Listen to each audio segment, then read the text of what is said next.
Mazda Winter Rally based at Bournemouth, and after the first stage round Poole Park, more traditional rally conditions at Ringwood, dealt with by Trevor Smith in his Sierra Cosworth before its eventual retirement. And bad luck too for Steve Bannister in his 2.2 Escort RS. He lost 3 minutes when his throttle cable broke. Instead of a win, he finished 10th overall and got a soaking into the bargain. Flying home in first place meanwhile, Pete Doughty in his Sierra Cosworth. One puncture and a worn steering rack were his only problems in his first national championship victory.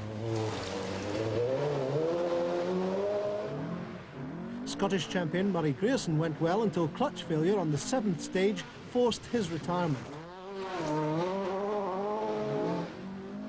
In an excellent third place, James Rennick in his 2-litre Escort RS. And similar machinery in the hands of Richard Marcin. He had an eventful rally, to say the least, leaving the road at one point and nursing a sick engine to an eventual 4th overall.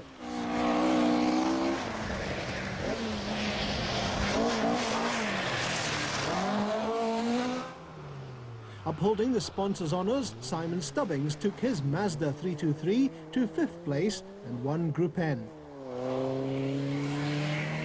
While the current Tarmac champion Steve King pushed his Opel too far and retired with half-shaft failure.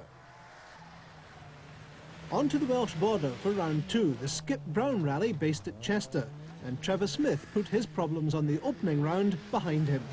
He had an excellent trouble-free run in the Cosworth and set several fastest times on the Welsh mountain stages. Ian Roberton did well too in the Nissan 240 RS.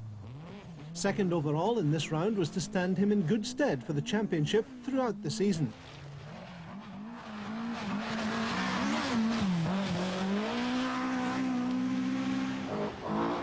Stephen Finlay drives a Ford, but this one's a bit different from the normal rally cars. It's a rear-wheel drive Orion. He threw it around the 79 miles of special stages to take 3rd overall.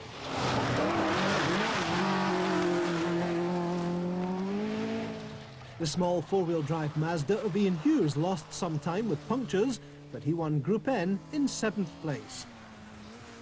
And winning his class in the Toyota Corolla, Graham Middleton, in spite of a power loss early on because of loose manifold nuts. An enthusiastic drive throughout the day gave George Donaldson 11th overall in his Group N Cosworth. A long trek north to Aberdeen for the 3rd round, the Granite City Rally, and another success for Trevor Smith in his Cosworth. But it wasn't easy. He suffered a misfire early on and he left the road on the first stage and dropped down to 69th place, but he recovered well. Well, they were very slippy this morning, which we were pleased about because we were having to go up the gearbox because we couldn't get many revs, and it actually helped us. Otherwise we'd have been miles down if it had been the usual Scottish stages, very dry. So we're well pleased. And rightly so. He charged on through the rocky Aberdeenshire stages to record his 2nd successive win in the National Championship. Richard Mawson held the lead for 5 stages in his 2-litre Escort RS. He was experimenting with tyres, and he used 14-inch wheels which had been fitted to Nissan works cars in the late 70s. Everything's going okay. It's been very, very slippery this morning. We've just been consolidating and keeping some good times in. We haven't been doing anything silly, and we're just hoping, keeping our fingers crossed and hoping that everything goes okay. We've still got a lot of stage miles to go, and the longest stage of the rally is in 2 stages' time, which is 15 miles long, and that will be crucial, I feel. He was right. Trevor Smith caught him up, and he had to settle for 2nd place.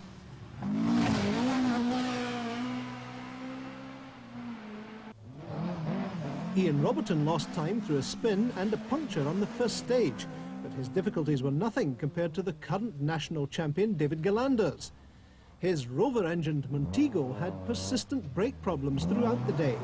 It wouldn't restart after a stall and eventually finished 52nd, almost being caught by Roberton on the Clashendalach stage. Roberton pressed on, recouping lost time, and his 3rd place helped him hold on to the championship lead.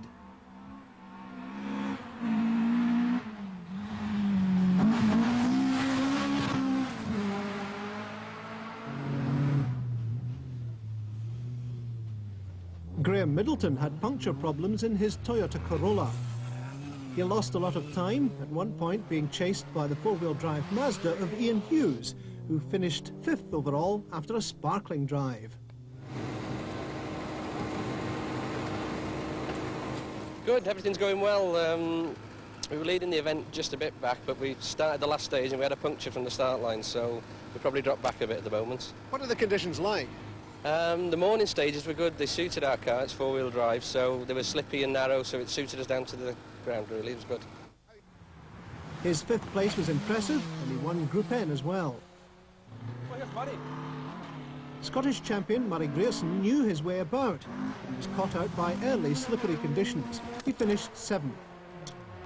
George Donaldson rolled on the first stage in his Group N Cosworth, but he recovered to finish 23rd.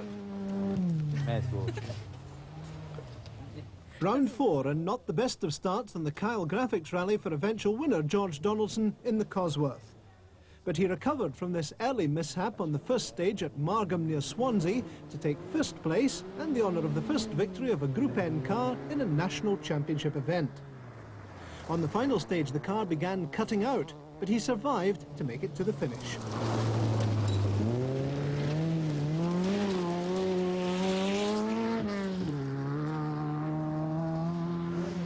Murray Grierson also had trouble on the first stage, spinning his Opel Kadett.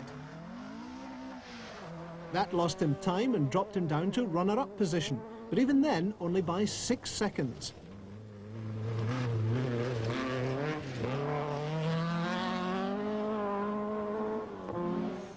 A dramatic drive throughout the day gave Colin Shott 3rd place in his Escort RS. The car ran well and he set fastest time on the final stage. In a similar car, James Rennick finished 4th to go to the top of the championship points table. Steve Davis misjudged this troublesome bend on the first stage, and he then had to drive 7 miles on a puncture, losing over 2 minutes and, as it turned out, the rally as well.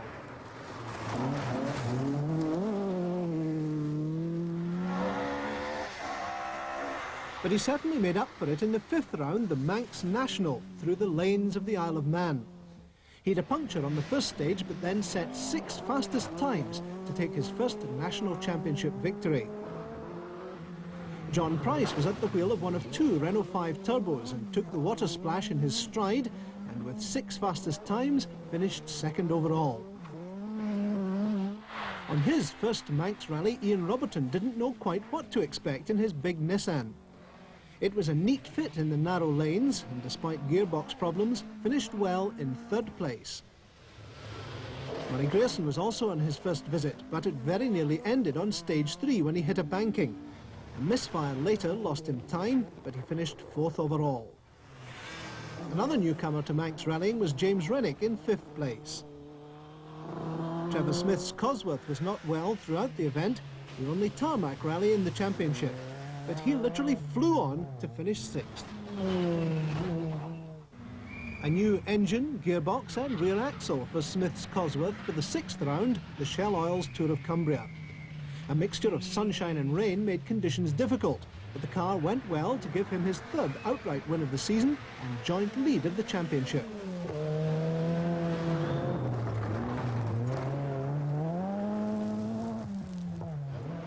Murray Grierson was in pain from a damaged cartilage sustained in that dangerous sport of cricket. With 2nd place on the Cumbria, he should stick to rallying.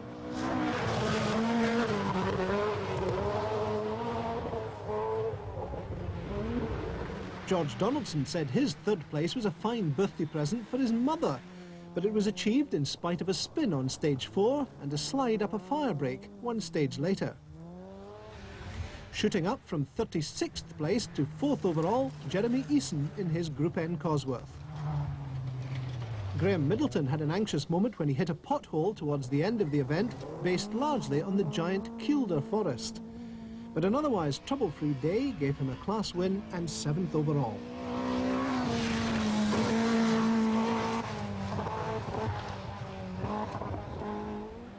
Round 7, the Quip Forest Rally in Yorkshire saw a piece of rally history with a win by an Escort in the hands of local farmer Steve Bannister. In spite of all the high-tech machinery now available, Steve showed that his W registration Escort RS was still up to the task and helped rally fans relive the glory days of the 70s when Escorts ruled rallying. His was just one of 4 in the top 6.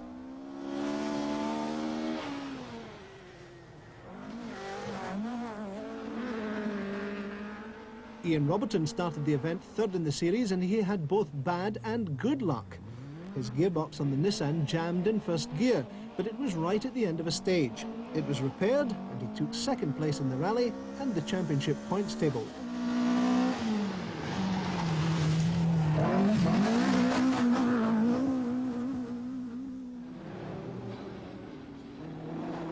After a major accident on the Cumbria, James Rennick had rebuilt his Escort and was back in action to take 3rd place. And at the wheel of the left-hand drive Cosworth, George Donaldson claimed maximum Group N points with 8th overall.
Final round, the Audi Sport Rally in Wales, and for many drivers a dress rehearsal for the Lombard RAC Rally the following month.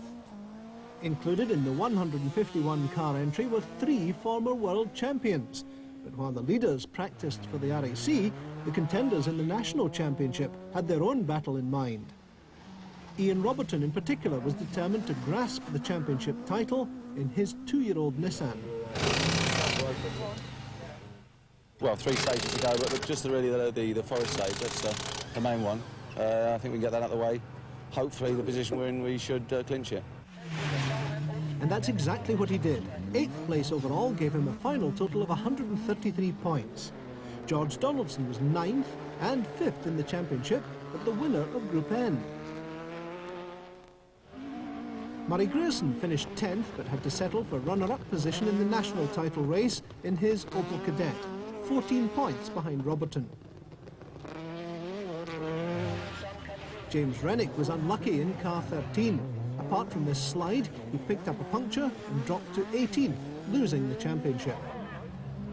But that was better than Trevor Smith, who broke the front strut on the Cosworth on the penultimate stage and limped home in 4th place.